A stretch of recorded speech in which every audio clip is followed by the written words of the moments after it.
I'd be lying to you if I said that June 7th, 2014 wasn't the scariest day of my life.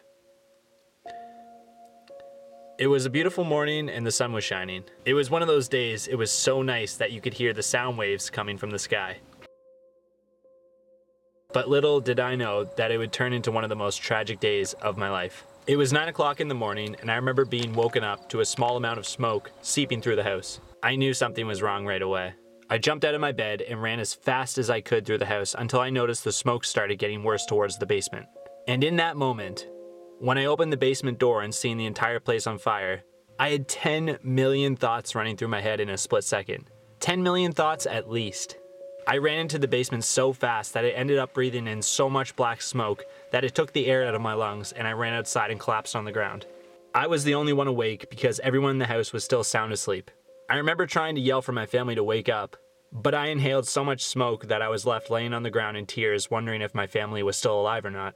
And in that moment, I remember getting this boost of energy like I've never had before in my entire life. And I was able to get up and run back into the house and wake everyone up. I remember what it smelled like.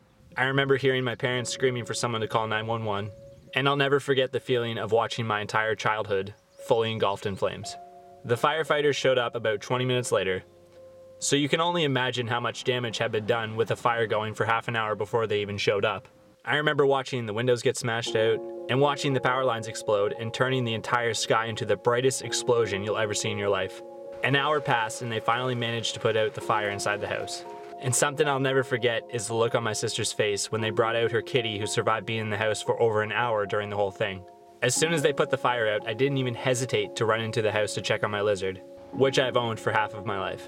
My pet lizard meant the entire world to me, and I remember running in and grabbing him to realize that he had passed away. I took him outside and held him in my lap and said my final goodbyes to my best friend. They later told us that it was caused by an electrical fire and told us if no one would have woken up, then none of us would be here today. 2 hours later, I was driving to a place where I knew I could stay for a few days. And as I was driving, I watched two cars in front of me have the worst car collision I've ever seen in my entire life, where both cars were completely totaled. As you can imagine, I'm completely overwhelmed at this point. It kind of felt like a Final Destination movie, you know? I remember I stayed up all night because I was so beyond thankful for still being alive. And I was enjoying every single second of being alive.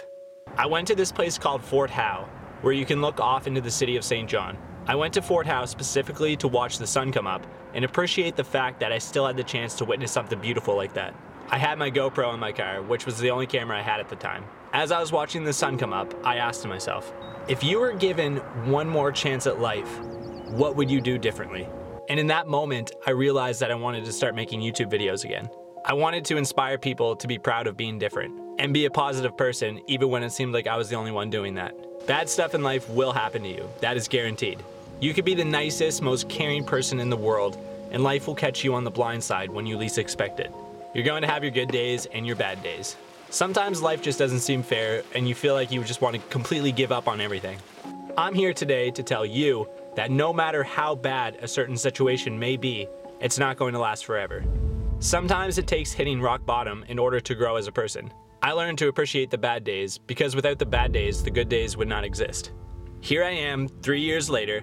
We had a brand new, beautiful house built in the exact same location. I have my amazing friends and family in my life, and that's something I'll always be thankful for. So it's been 3 years since I've had that life-changing experience where my life has changed for the better.